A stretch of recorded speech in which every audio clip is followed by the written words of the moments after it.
Hello, and welcome to the recording of The Cost of Caring, Understanding Burnout, Compassion Fatigue, and Moral Injury.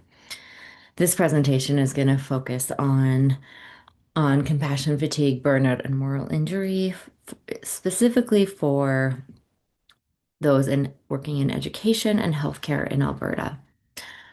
Although the concepts can benefit anyone in these fields and understanding burnout, compassion fatigue, and moral injury.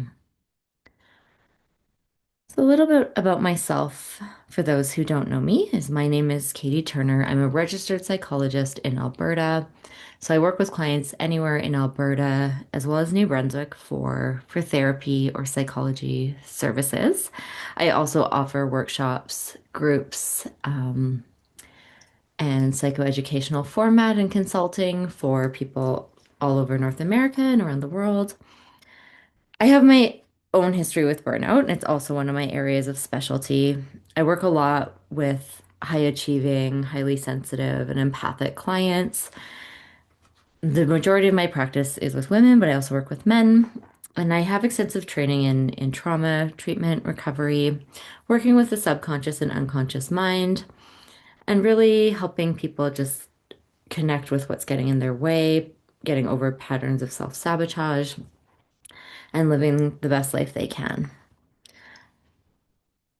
I've also worked in education in the mental health support component, and my own mother was a teacher growing up as well. So I've seen the challenges firsthand, and I have a lot of respect for anyone in education and healthcare. So this, at the time of this recording, this is following shortly after government policy changes and teachers strike and mandated return to work wasn't too far away here in Alberta. So there was a lot sitting back and seeing kind of how it was handled, where I had a lot of anger to support teachers and educators. It didn't seem very like a very respectful process, and that's why I want to touch on the moral injury component of things. But I'm also a believer that that anger can be a really healthy or even sacred emotion. I believe in we need to sit with our own feelings, work through them. But anger can be powerful, and when we can channel it into what can I do, or where can I help or share my gifts, I think that can help us be a part of doing like what can we do to be the change we want to see in the world. So this this webinar is part of that.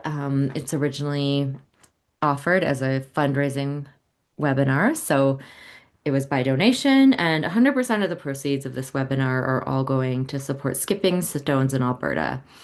They're already involved in legal action to protect gender affirming care for trans youth in Alberta, and they're also fighting the use of the notwithstanding clause in court.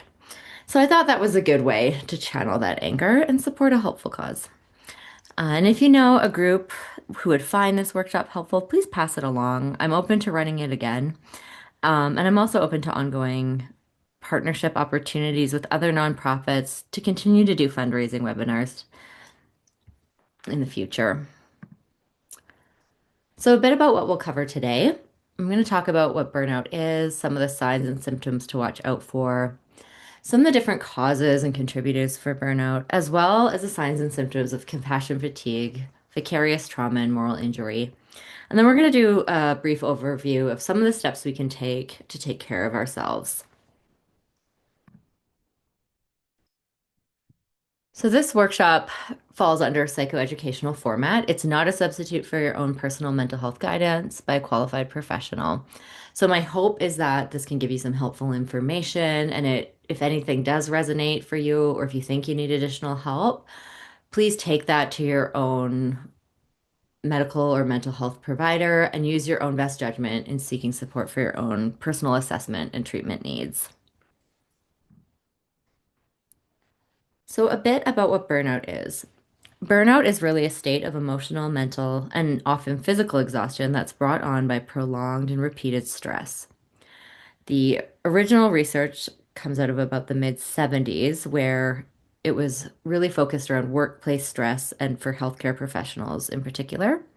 But since then, the symptoms have been further refined. We understand a lot more about it. And we also know it's not only limited to work and not only limited to healthcare professionals. So it's any area of our life that's a source of chronic stress can lead to burnout symptoms.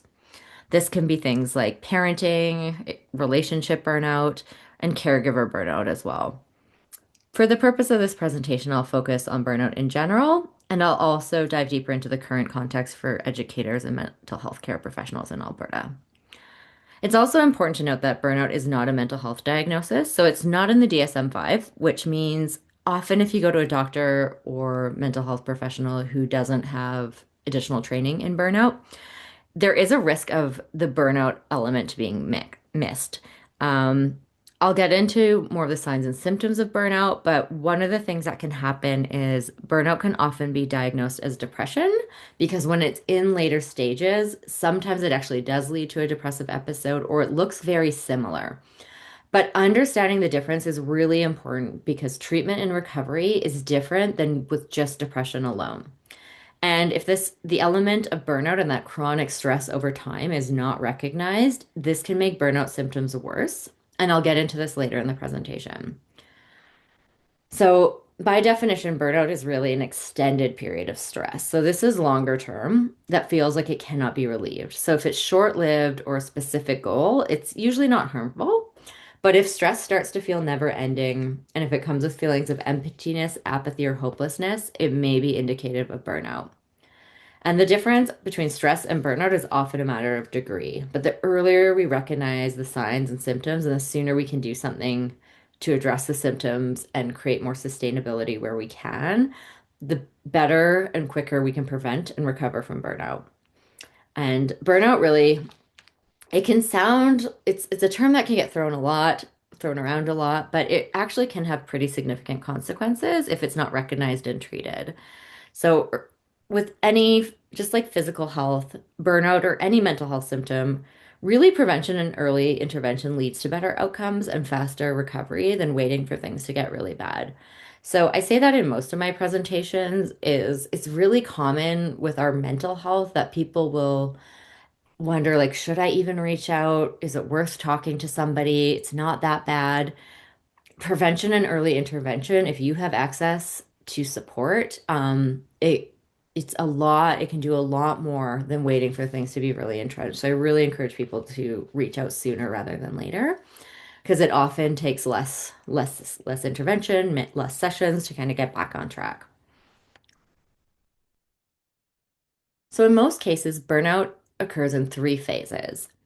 These are physical and emotional exhaustion, cynicism and detachment, and ineffectiveness and lack of accomplishment. And as burnout progresses, all of these symptoms will start more mild or moderate, and then they'll begin to get more and more frequent, more significant, more severe. So you can think of them on a spectrum. And as burnout is getting worse, these symptoms tend to increase. And for anyone, it's more about like the mix of symptoms overall and that chronic stress over time. Not everyone will have every single symptom. It can look a little bit different in each person. So just keeping that in mind. With physical and emotional exhaustion, it often starts with chronic fatigue. In early stages, we might feel a lack of energy and feel tired most days. Whereas as the burnout progresses, we start to feel physically and emotionally exhausted, drained, depleted. We can start to feel a sense of dread about what lies ahead on any given day. Insomnia, so there might be trouble falling asleep or staying asleep, maybe just a couple times a week, and it's not a big deal. It's not having a huge impact, but you just notice your sleep is interrupted a little. But as burnout progresses in those later stages, insomnia can turn into persistent, like every night, waking up before your clock, exhausted but mind racing, unable to sleep. And so it starts to affect us more and more and lead to more as we're not sleeping and not able to take care of our basic needs, the effects of stress get worse again too. So it starts to compound. We start to see things like forgetfulness and impaired concentration and attention. This can be a mild forgetfulness or having trouble staying focused in early stages, but later this can get to the point where we can't get our work done when everything starts to pile up. For some people will are more prone to somatic or physical based symptoms in times of stress. So of course, always rule anything out with a doctor just to make sure it's not anything physical or serious. But our stress and mental health can show up in our body as well. It might be tightness in the chest or pain, racing heart, shortness of breath. We might have stomach issues. We might even feel dizzy or have headaches. So increases in physical symptoms is another sign. And even within our immune system, our body starts to get depleted in chronic stress without enough time to rest or recover. So, as our body gets depleted, our immune system often gets weaker, and we can be more vulnerable to infections, cold, flus, or other immune-related medical problems. As that progresses, that can even get like quite serious, or it may end up manifesting in a health problem. As burnout progresses too, it's often common that it can go into anxiety, depression, or anger. So again, there is a danger of the burnout component being missed in diagnosis and treatment. And that's why I'm doing more presentations on burnout because I want to help increase that public awareness and knowledge. Early on, it might be mild symptoms of anxiety, tension, worry, or edginess, but it can become more serious that it may result in actually a diagnosis of anxiety disorder. It might interfere with our ability to work productivity, to sleep, to function well, can cause problems in our personal life. So, one of the things about burnout is it often starts in one area. Like if it's work burnout, it's we start seeing those signs and symptoms more at work, but then they start to spider out and spread to all other areas of our life as well as it gets more moderate and severe. For depression, in those early stages, there might be some mild sadness or occasional hopelessness, feeling guilt or worthless. But as it progresses, it's not uncommon that it can lead to actually a diagnosis of depression. It can get to the point where it feels hopeless, where you lose lack of enjoyment in things you used to do. It just feels like, what's the point? And in some more severe, significant cases, when it's very extreme, there can even be a risk of self-harm or not wanting to be here anymore. So anything at those severe states, please seek professional help immediately to get things stabilized and get better. And even when it feels horrible in the moment, there is hope because burnout recovery is possible, but we need to recognize what's going on and get help. For anger symptoms, again, it presents differently in everyone, but for some people, if it's showing up for them in anger, it might be interpersonal tension, irritability, but then it might start it to turn into more angry outbursts or serious arguments at home or in the workplace. And if it's ever getting to the point where there's thoughts or acts of violence towards family or coworkers, like again, that's immediate, seek help immediately.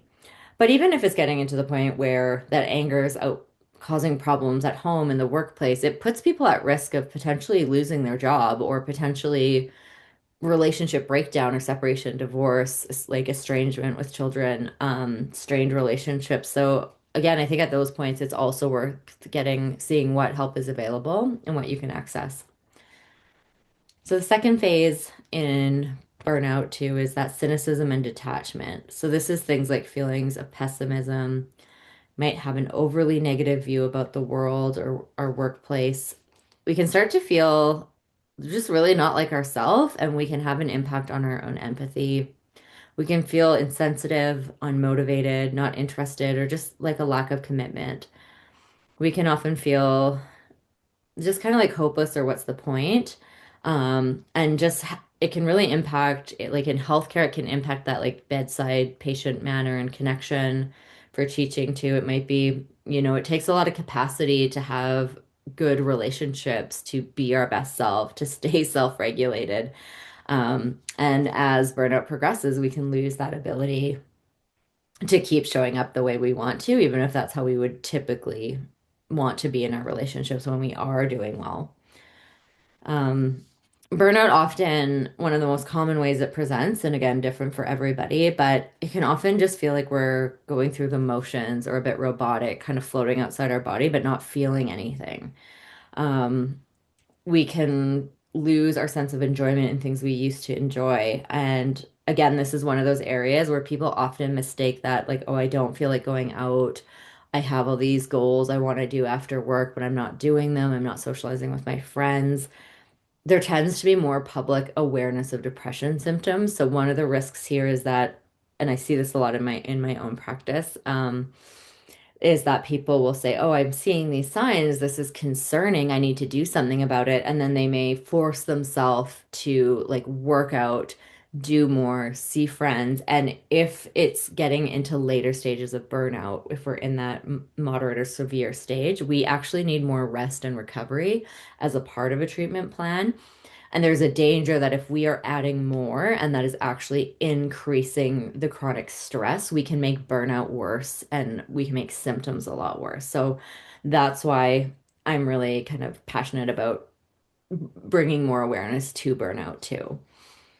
Um, so things like cynicism and detachment, also pessimism also shows up. It might be more negative self-talk. We might have felt pretty positive or hopeful in our mindset, and that can start to shift. And there is a risk there that people can internalize that and think something's wrong with them, or like maybe they're not a good person anymore.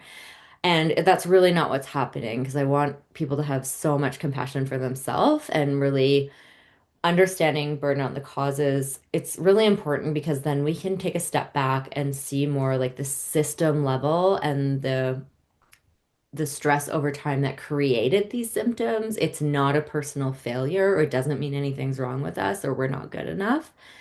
And it also does need to, like system level solutions as well, because we need to have a sustainable level of stress to be in kind of our optimal mental health and performance. And that can look a little bit different for everybody.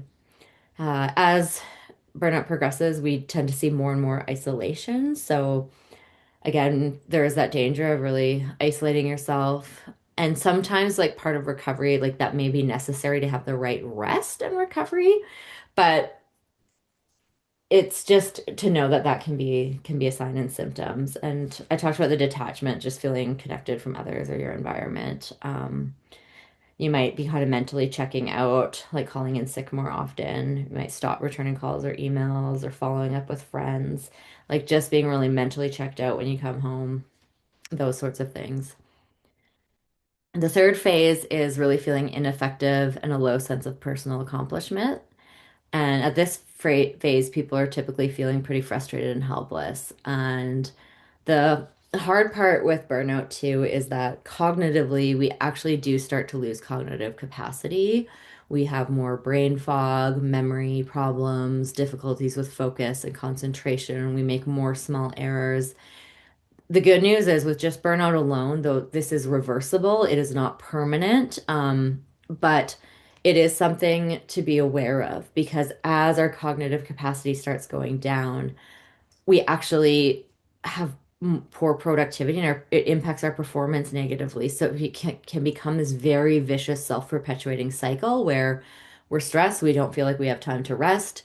We're trying to focus and just get more work done and be more productive. And the time we have to focus and be productive is actually like we're not as productive in that time. Something that might have taken us an hour before is now taking us 3 hours, for example, or we're making more errors, so having to go back and fix things or having other work because of the errors. So burnout really does cost us a lot individually. It costs a ton in terms of workplace performance, but again, there can be a very big disconnect between many industries and many companies around like the value of actually protecting workers against burnout.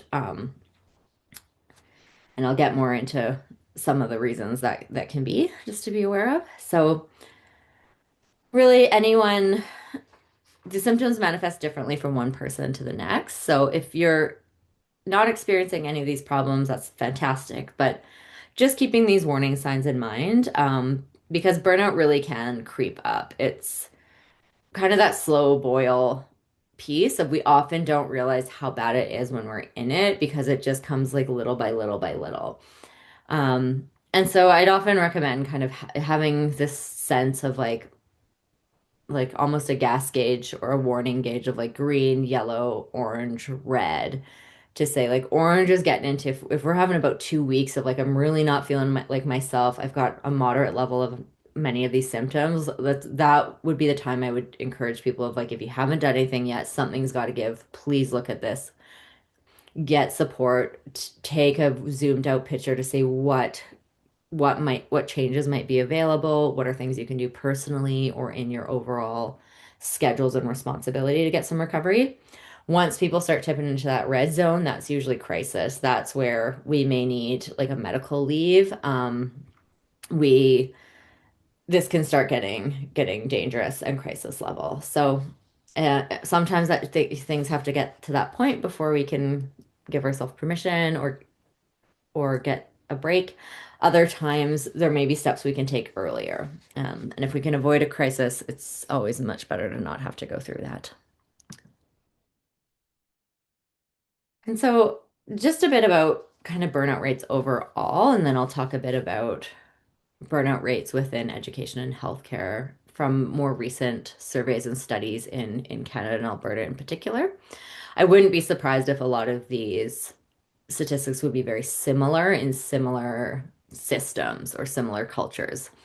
So basically, one thing that's important to know is that prior to the pandemic, about half of workers had reported experiencing burnout at some point in their life. So with that number, it's like at some point in their overall working career. I put this presentation together because in my practice, I have just seen such a dramatic rise in burnout rates from kind of into the pandemic to still going on now. Um, and I wasn't sure if that was just the nature of the clients I work with, but diving into more of the research that really helped to confirm that what I'm seeing is actually reflective of like what seems to be happening overall for everyone. And I did some presentations around protecting mental health during the pandemic. So one thing that's important about natural disaster recovery too is that disaster recovery and mental health experts with the when the pandemic first hit, mental health experts were predicting that the second kind of wave would be like a mental health pandemic. At And that is based off of the research in mental health and disaster recovery. So that is things like fires, floods, tornadoes, tsunamis. Really, it's a bit different there because you have one single event, you have devastation, and then you have like a rebuilding phase following that. So with the pandemic, because of how long it went on, and there was all these like, okay, we're opening up, we're closing down again, opening up again. There's all these different waves within it that research may not translate fully over because it's a different type of disaster. But I think one of the important things to take from that is it estimated before that about 3 out of 10 workers would have met the criteria for a mental health condition at the time of the pandemic. And based on disaster recovery research, it was expected that 5 out of 10 would meet some kind of mental health diagnosis following the pandemic. And what I really saw with the pandemic as well, and this is really relevant to educators and teachers, is that for some people, some people got a bit of a break. It was kind of nice for them. They really like maximized that time. They might have had a stable living situation, a good job. They might have loved remote working. Um, they were able to take care of themselves more, but not everybody's in the same boat. There were some people where work was incredibly stressful. They're dealing with all these changes with like fears around what's happening and having to adapt to really quick like workplace changes, having to get remote quickly, being on the front lines.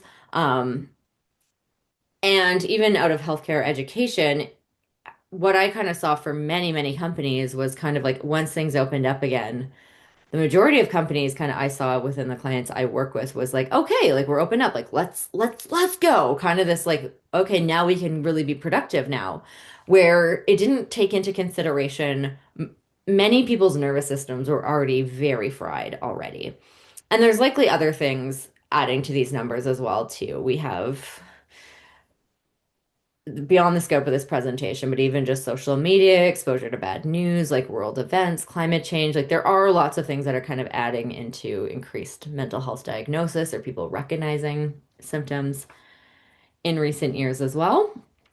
But on the burnout scale, those are just some of the factors as well. So in it's the interesting piece is 2023 survey indicates worsening burnout rates for kind of Canadian workers across the board. So at the time of the survey, this isn't at some point in your life, it's right now in that survey. 42% reported feeling burnt out. Millennials and Gen X, so that 27 to 42, 43 to 58, reported the highest burnout rates at 55% and 51%. So we've got just over half the working population there reporting like meeting criteria for burnout. That's concerning. Those age groups may be more in particular for a number of reasons. There can be just starting out earlier in your career. You might be in school and working, or kind of starting at the bottom, rising costs of living, work, like are you working more than one job? And also when you get into these age ranges, there can often be young children at home or even sandwich generation of caring for children and stress, worry, caretaking for elderly parents as well. So again, I'll touch on some of those systemic causes too, but it's not just workplace, it's that stress overall. The most reported contributors to burnout are really heavy workloads due to understaffed teams, lack of communication and support from managers, and not having the right tools or resources to required to perform at work. So in 2024, Statistics Canada also found that 21.2% of all workers report high or very high levels of workplace stress.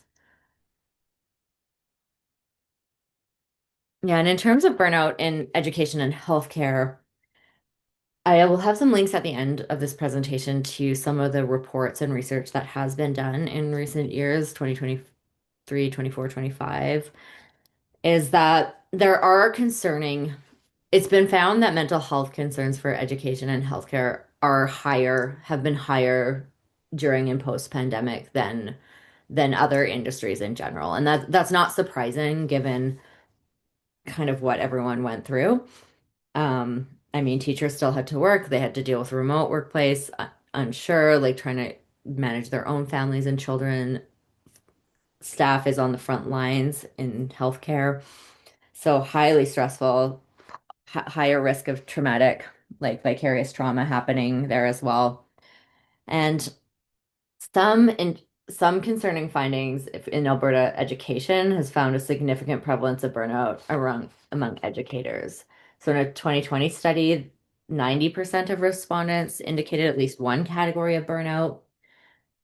Um, 92% of school division employees, 98% of teachers reported significant or serious concerns about feeling burnt out in the job. These are very concerning numbers, very, very high.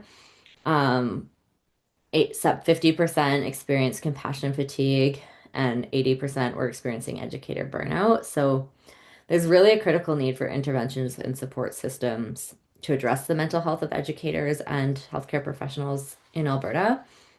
For healthcare professionals, again, it can vary, but it depends on kind of where people are, but and like what their role is, what kind of control they have over their schedule or coverage.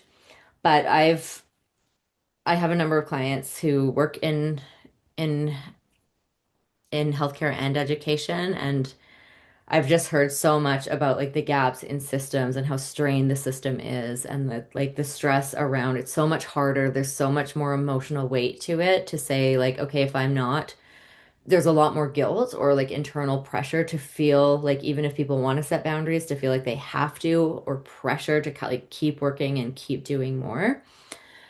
Um, Healthcare workers are also reporting high levels of burnout as well. About at the end of the pandemic, it was about 63.6% of doctors reported burnout.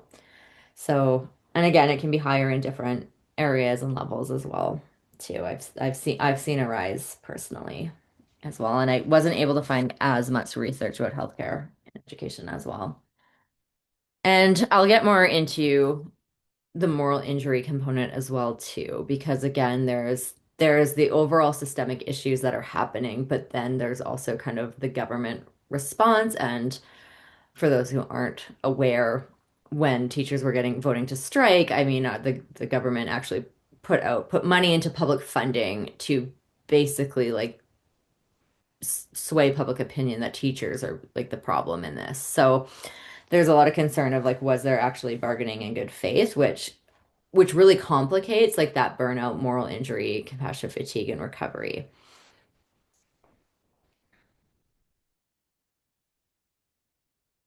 So I'm going to touch on with a few factors. So burnout, it we exist in multiple systems, almost like nesting dolls. And with burnout prevention and recovery, we want to have an idea about what are our different risk factors in these different systems. And I won't get into them in depth, but just to kind of go over them quickly so people have an idea of what to look out for in themselves. Um, there is research that shows there are personal contributors that can make us more prone to burnout. I have most of these, so I have gone through my own cycles of burnout, and before I had done more training and experience with burnout treatment, it definitely shed light on things for me because I would burn out in high pressure environments, in community mental health. It's just like that giving, giving, giving, showing up early, staying late, really high risk, high trauma, um, environments. I burn out pretty quickly, but then I burnt out and I went and volunteered overseas to recover from burnout and I burned out at like a meditation place. So then I realized like, okay, it's not just the environment, there's things within me.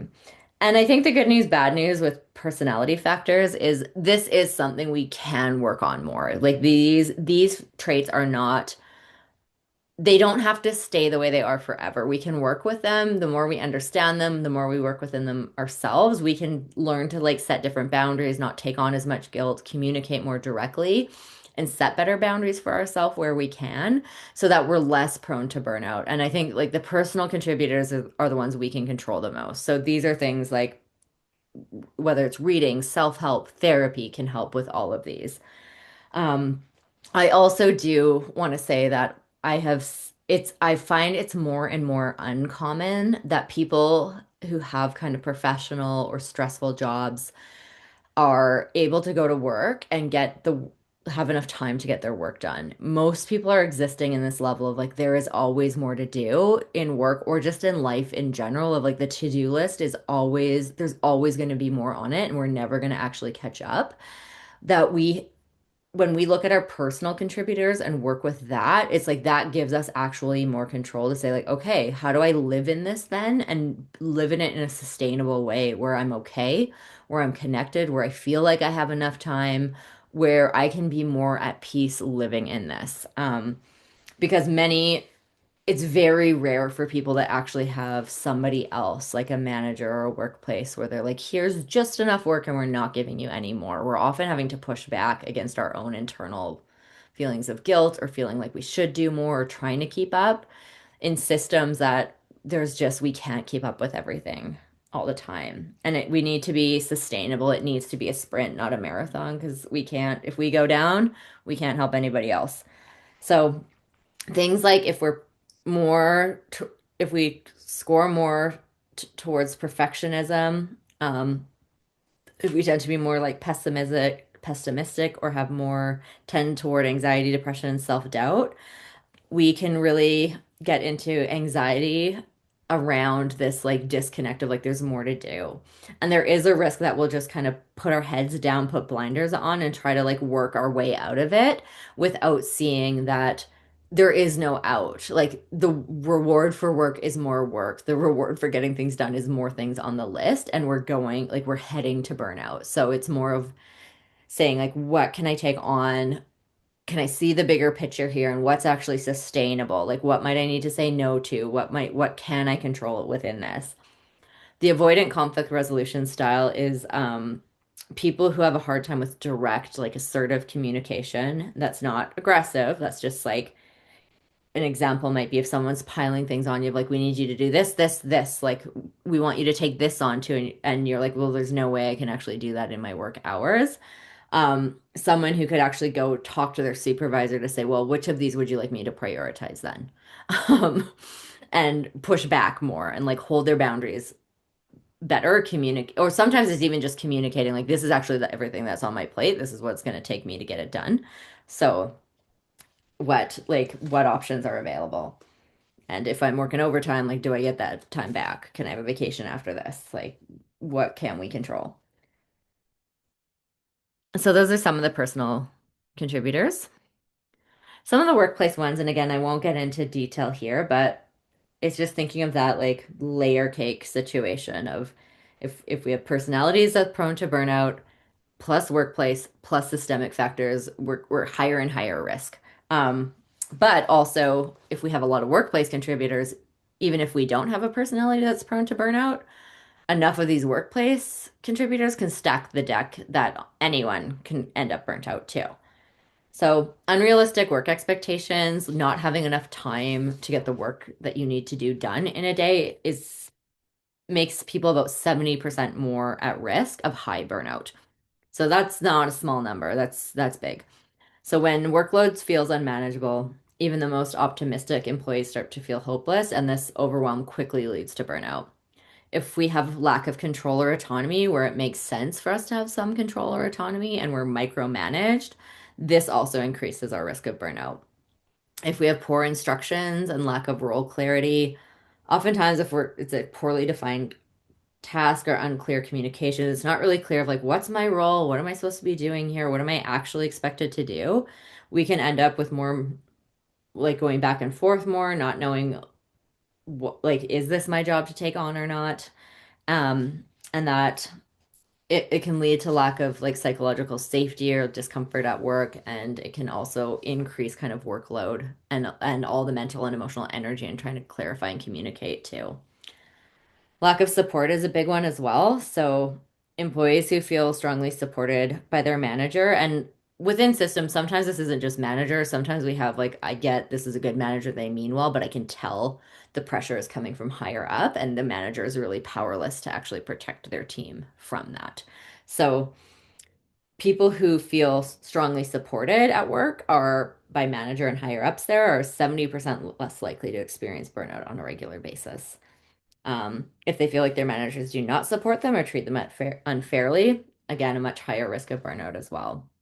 And especially when it gets into unfair treatment and really like toxic or dysfunctional workplace dynamics, this is about 2.3% more likely to experience very high levels of burnout. So that could be unfair compensation, mistreatment at work, favoritism, and other toxic dynamics.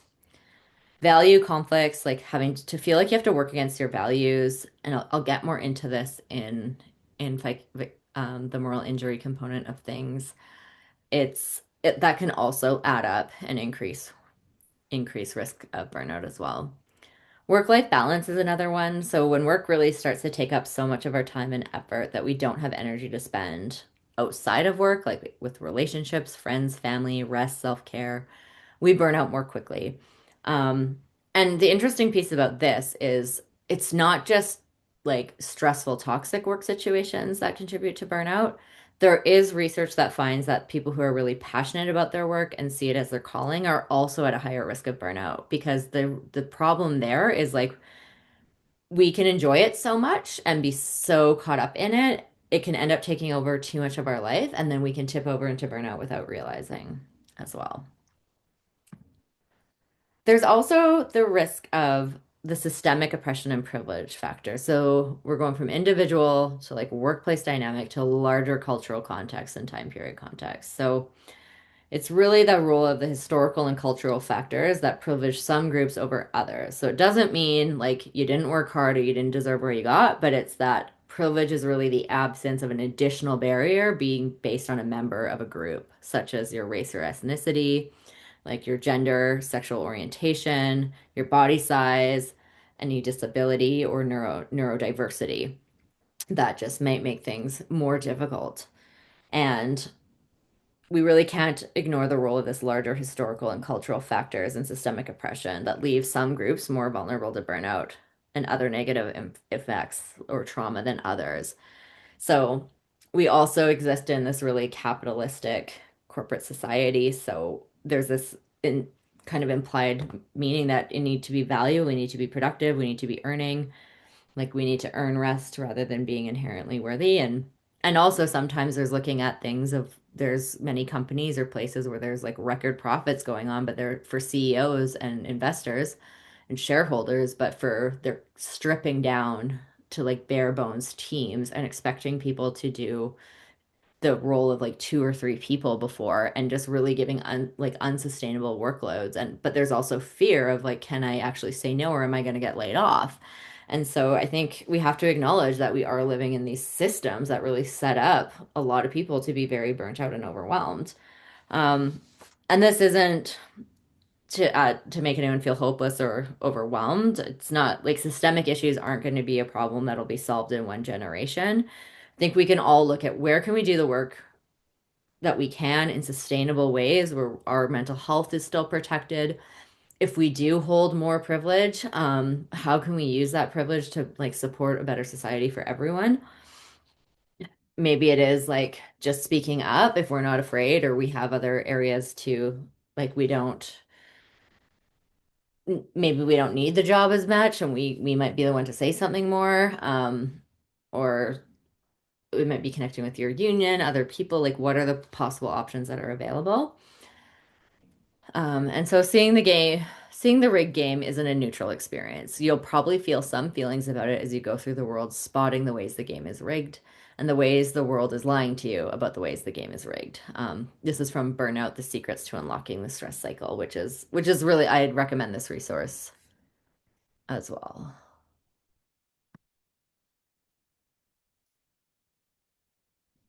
So moving on from burnout, I also wanted to talk about compassion fatigue, and because this is likely something that's going to be higher risk in for educators and healthcare professionals.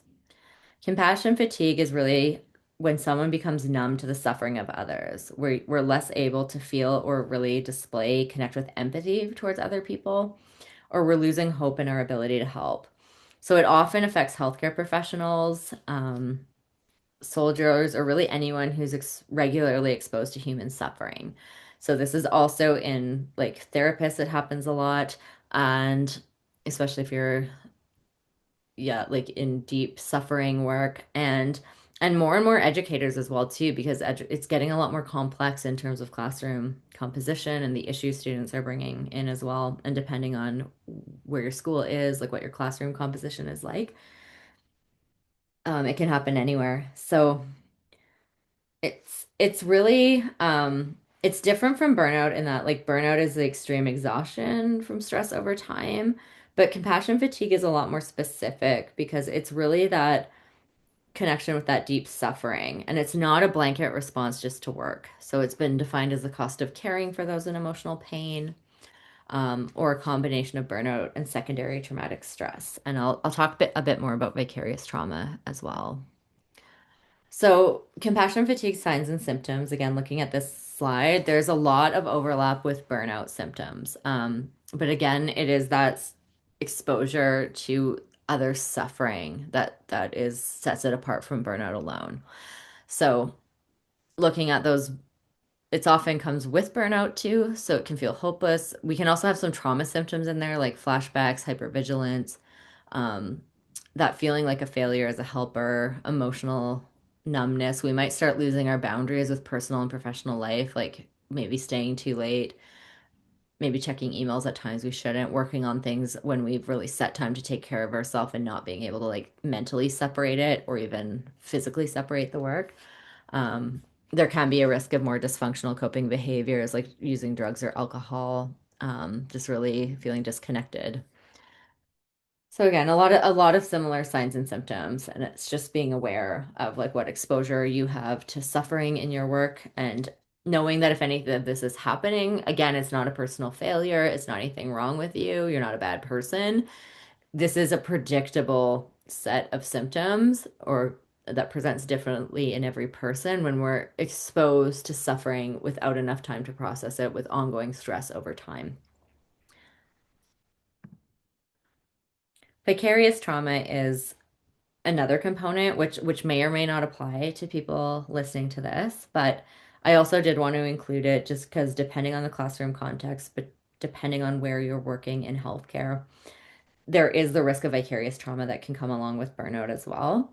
And it's really the emotional and psychological impact that is experienced by people who are indirectly exposed to trauma, often through that empathic engagement with trauma survivors. So it can be changes to our emotional and cognitive state be from witnessing the exposure traumatic experience of others. Like this might be seeing it directly, like if you're in the ER or working in healthcare. It can also be hearing, like listening and holding space and hearing stories, knowing more about someone's past.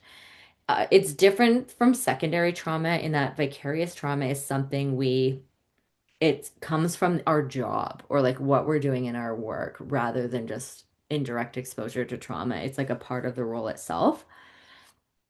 So it really can significantly impact the mental health of practitioners who are supporting people in deep pain and who have gone through trauma or going through trauma. It's really the psychological impact of that repeated exposure over time. And again, if we don't have the heavier the load we're carrying, the less time or energy we have to take care of ourselves, the higher the risk of that vicarious trauma.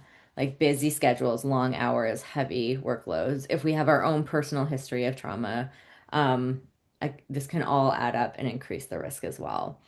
So it is important to kind of know about these signs and symptoms because, again, it doesn't mean anything's wrong with you. It doesn't mean you don't care. But I think we need to put on it's a cheesy metaphor, but it's true of like put on our own max oxygen mask so that we can help others or like teaching lifeguards if you're rescuing someone drowning, like you cannot go when they're actively going to pull you under too. Like you need to be able to help them in a way that you are now not a second person drowning. So it is really important of like we may need to look at what kind of changes like have ways to process our the trauma or the trauma impacts to be sometimes it might be like does a role change need to happen or the percentage if we're working with really high trauma populations like do we need a few days of that or a limit on how many clients we have there and doing some other different type of work so that it can be sustainable. And I know for myself, like in community mental health, and being a highly sensitive person, which I have another presentation on that people can check out. But just for my nervous system, in really intense, highly traumatic, really busy, under-resourced places, I was burning out very quickly in those. And I know that's not uncommon. For other highly sensitive helping professionals, we tend to need more time and more space to actually stay in this work in the long run.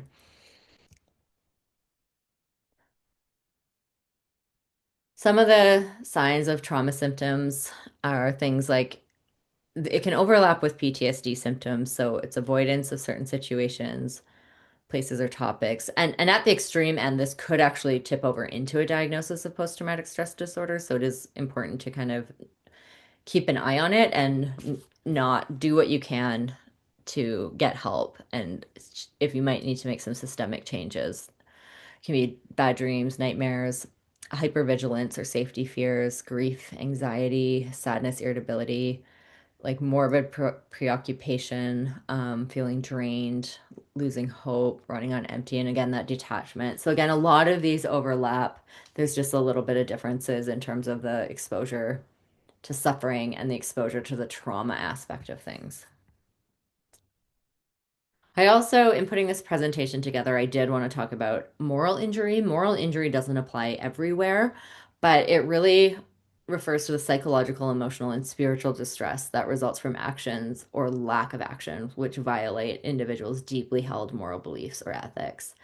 It doesn't always come from a single traumatic event, but it's often a chronic systemic condition that force professionals to act in ways that conflict with their core values or can also be not be able to act in ways that are in alignment with their core values. So it was originally associated with military contexts, but it's gained more recognitions across various helping professions. This is including healthcare, like the mental health industry, emergency responses. I would also wonder, I don't know if there's any research out there. I couldn't find anything about moral injury around education with the kind of public smear campaign the government went on against teachers when they were fighting for an increase in cost of living. And the main fight was really of like, how do we support the students we're actually supposed to be teaching? How do we kind of get the resources we need for complex behavior, for new language learners, for these no more caps on class sizes that is making it very like was putting teachers in this really high burnout rate and not able to actually effectively do their jobs or give students the support they want.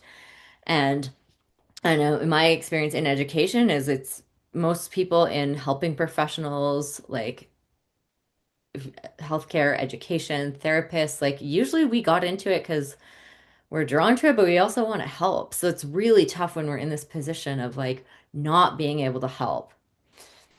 Um,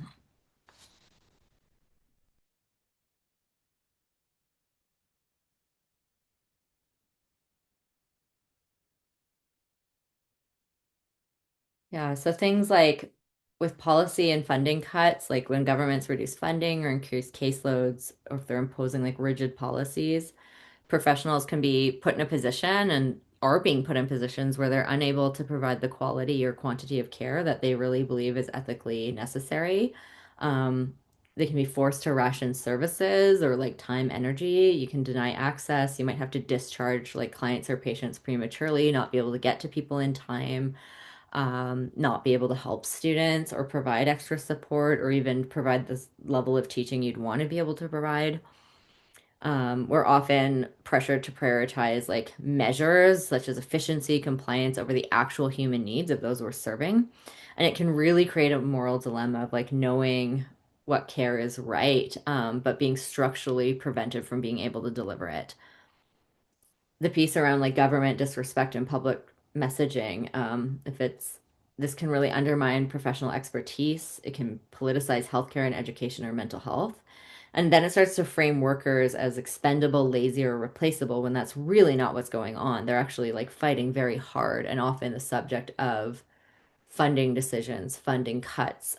I mean, this is definitely beyond the frame of my experience, but I mean, it's not there is question of, is some of this intentional to like privatize healthcare education? Like do the people who we've elected or that have been elected, not everyone voted for them. Okay, yeah, won't get into it anyway, but it's like these are the people supposed to be preserving and fighting for public good, and like, are they? I mean, there's still investigation going into kind of scandals in Alberta right now about was there private payouts in healthcare, like people being fired who were potentially blowing whistles. I mean, we'll see how that all ends up playing out, but definitely, and not bargaining in good faith, like really giving here's what 90% of people voted against, and we gave you the same thing. Plus, I think maybe they threw in a COVID vaccination, which was already covered under benefits for teachers, where it's like, are we even trying to come to some kind of agreement here? Which is quite concerning. So, this can lead to deep feelings of like betrayal, loss of meaning in the professional identity, erosion of trust in institution and leaderships. And I know it's not the case everywhere. There's a number of public support, but I've also heard from people where they're also having to deal with like these really big gaps in the structural system. Like, I don't think individual people can be the solution for these systemic problems and like underfunding and not having enough resources to meet the public need that is there. Individual people like working themselves into burnout will not solve that problem. So I think it's like, how can we do what we can? But also, like, we need to be okay for ourselves, for our family to like still be here, to still do some level of work in this longer term. And yeah, and it's not easy. I know it's really complicated. Everybody's situation is going to be unique there, but you have that pressure, and then also many healthcare workers or teachers have also had to deal with people who are very angry at them and like adding to that as well when you're already burnt out. So just a lot of compassion, a lot of respect for anyone, and like I'm so sorry people are been getting put in that position. It's really unfair. It's not okay. Mhm. But I mean, if you are experiencing impact, it it makes sense. It's again, it's that system issue. The more the deck is stacked with these burnout causes and risk factors, the more people we're going to see burning out. So, if the one thing people take away is that this is not a personal failure, it's not anything wrong with you, it's these are predictable, like psychological impacts that happen under these conditions over long periods of time. So with moral injury, what's different there from burnout is like it's not personal failure, but really again, response to this ethical like injury in these systems that we're working on. So, and burnout's not personal failure. Again, it's just some like sometimes there's a piece of we may have taken on too much, we have more control over that, but not always. There's those multi layers. So again, with the trauma, moral injury, compassion fatigue component, I'll get into a bit about burnout prevention and recovery, but I mean, one of the key things we want is sustainability going forward of like, is there enough rest and recovery time? Do we have enough work-life balance to be able to do this sustainably? It's kind of like the mental and emotional and actual time. Is this a sprint where it's sustainable? We can do it for years, or are like, sorry, marathon, not a sprint, sustainable, can do it for years, or are we really sprinting and like we're going to hurt ourselves? We cannot maintain this pace any longer. With the moral injury and compassion fatigue, vicarious trauma part, it's like we also, I would encourage people to find safe supports and to give yourself permission to really, these are complex and deep, valid feelings to really process your own grief, your anger, your rage, any personal guilt for the position you're being put in and what's being put on you that's really beyond your control and not a result of decisions you personally made as a provider. So where can we put on our own oxygen mask first? How can we feel like better or okay or keep coming back to like that's actually all we can do? And it's really painful and tough to witness like the collective scale of need and suffering that's happening, but making sure we can do what we can longer term as well. And it's not a quick piece or easy recovery, but that can be where therapy or a group or support can be really helpful as well. So moral injury, healthcare, education, therapy, that systemic constraint, we talked about that, really force professionals to act against their own core values, leading to guilt, shame, loss of meaning, moral distress. And this is on the rise in many areas. Seeing it in the US in the therapist community a lot as well with changes happening there too. Burnout prevention and recovery. Again, one thing I'll say too is there's no burnout prevention is similar of like anxiety recovery, depression recovery, is that it can sound simple, but it's complex for each individual. There's no one path. So it really, if it's more in the moderate severe, if you're able to access support, I would highly recommend like working with someone to help get some support and resources around like what's going to work best for you in your unique situation. It's a little bit different for everyone, but there's some general guidelines here.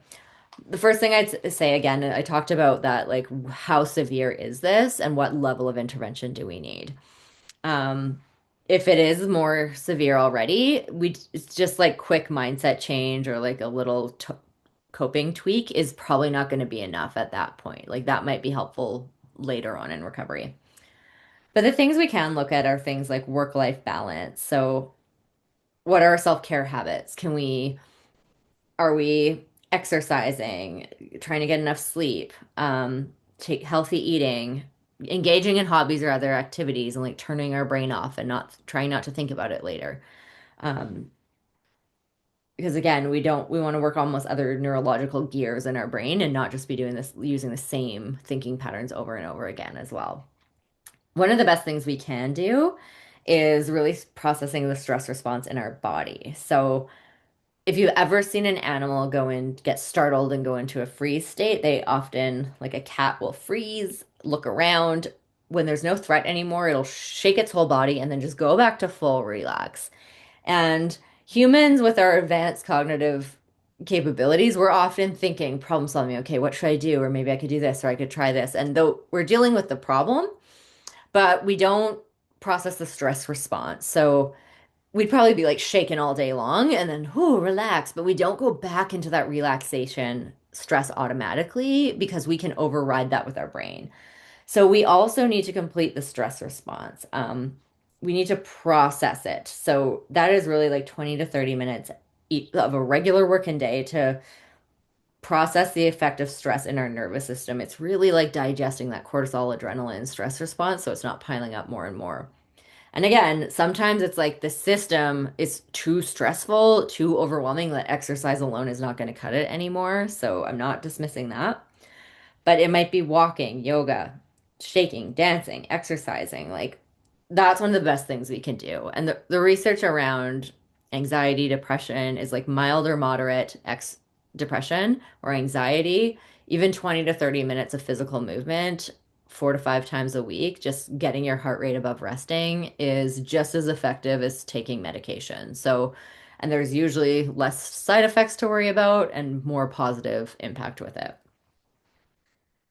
Trying to connect with a sense of meaning or purpose can really help as well too. And again, sometimes that's like we need to zoom out to say like what is the systemic stuff that is going to require collective change and I cannot get stuck in like crisis mode just trying to like fix these the systemic problems as one person, but it may be like, okay, what impact can I have? Like, where can I make a difference? How do I scale this down and say, like, sustainably, I'm living in alignment with my own values, even if I don't agree with everything else that's going on? How can I? It's like, it might be just like, I'm going to try to have one moment of connection today, or I'm going to take care of myself and try to be patient, not take out my anger on someone else. If I am starting to do that, I'll get help and try to not shame or blame myself because it's I might be experiencing these symptoms and it's not my fault. I've been working too hard for too long.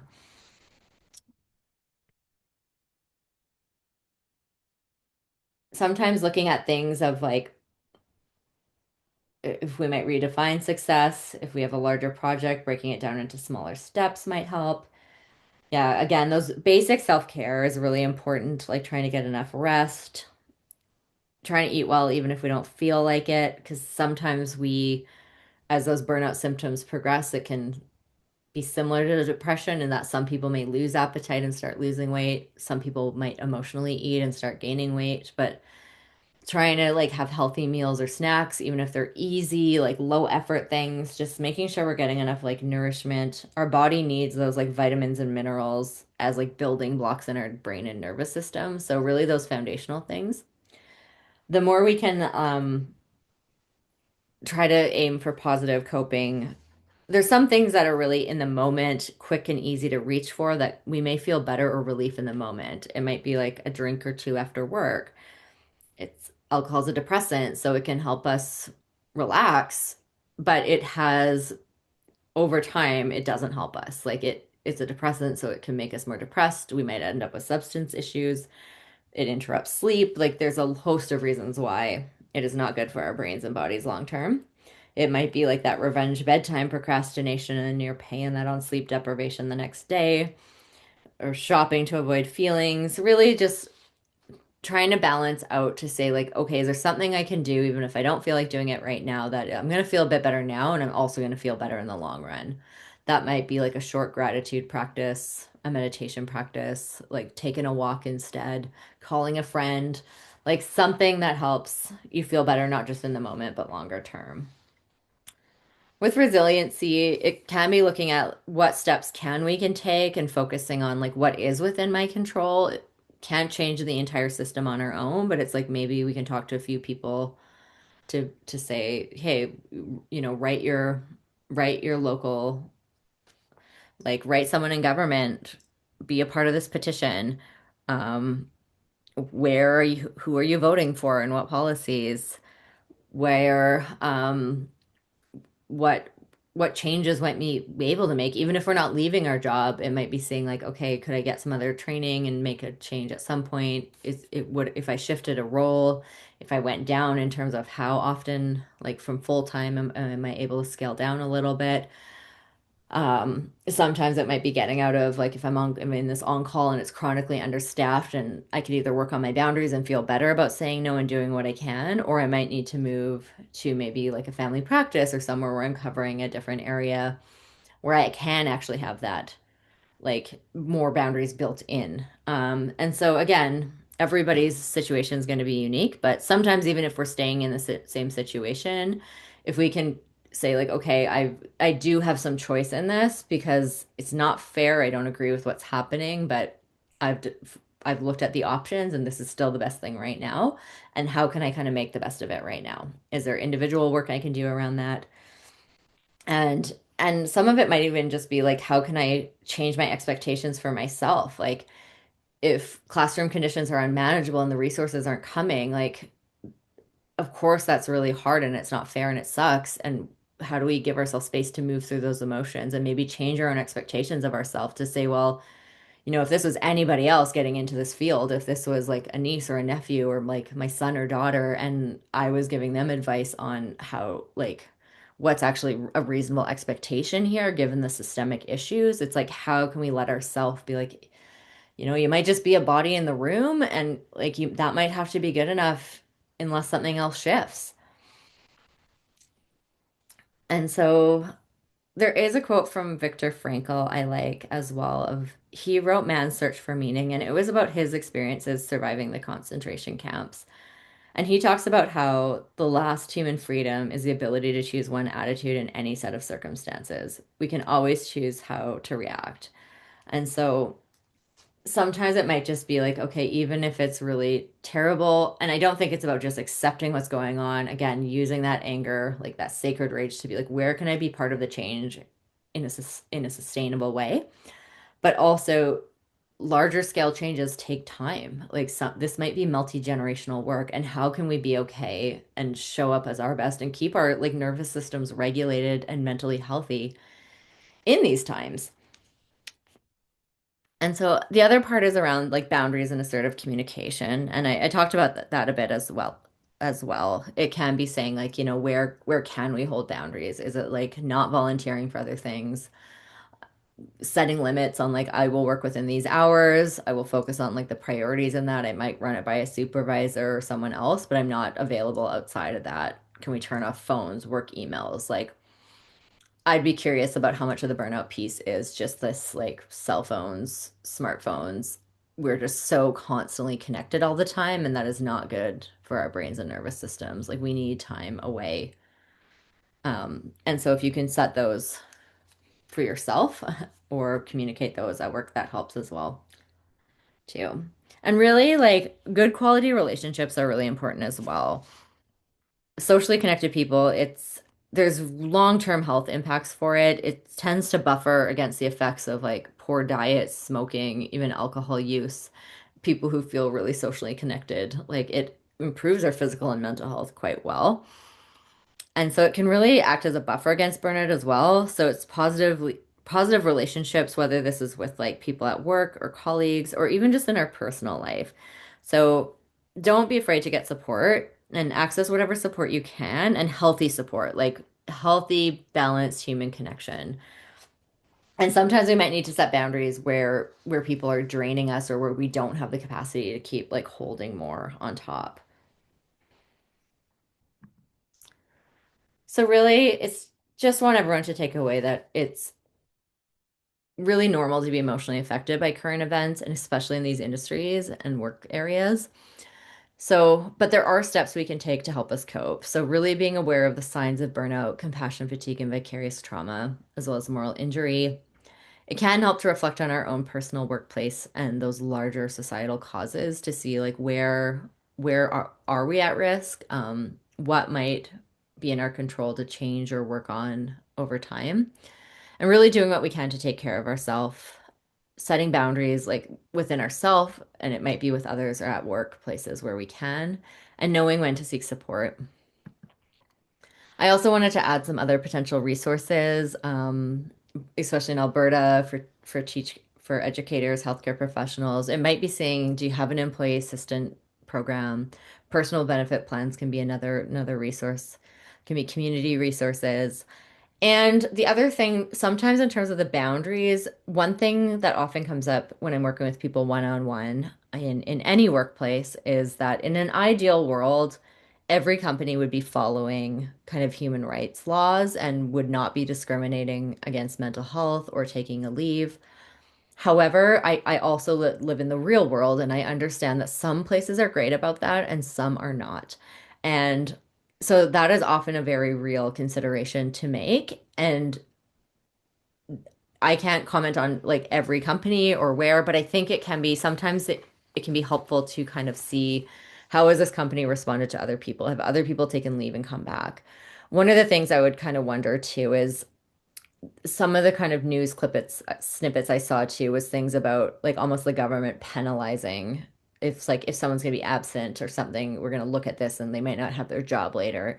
And I would be curious if they can actually like if that's actually happening or if they'd even legally be allowed to do that. So it can be helpful to talk to like your if you have a union to talk to your union or your union reps to speak up at your union. Um, some people may want to consult an employment or human rights lawyers before they're doing too much, or if they're concerned about things to know what their rights are, like to kind of hope for the best, but prepare for the worst, to be like, what do you need to be documenting, to be informed about, what are companies allowed to do and what are they not allowed to do? And sometimes people do win human rights cases at sometimes. I would not rush into that, but it can be a resource that may be needed at some point. Another possible resource may be the Workers' Compensation Board as well. Most people are familiar with WCB as, if you're physically injured at work, you go through WCB, but WCB also does investigate mental health conditions. So if we have like toxic workplace bullying, it's a more complicated process, but they are another potential avenue to be connecting with to see like would they be a possible support depending on kind of what's going on in your workplace as well. I also have some self-report scales here for people as well. There's some burnout inventories, so you can get a sense of where you might be. Compassion fatigue scale, vicarious trauma and moral injury scale. Again, this is not to provide you with a professional diagnosis, but it can be a tool to take for screening for your own personal awareness, and you might bring that to your doctor or healthcare provider for further assessment.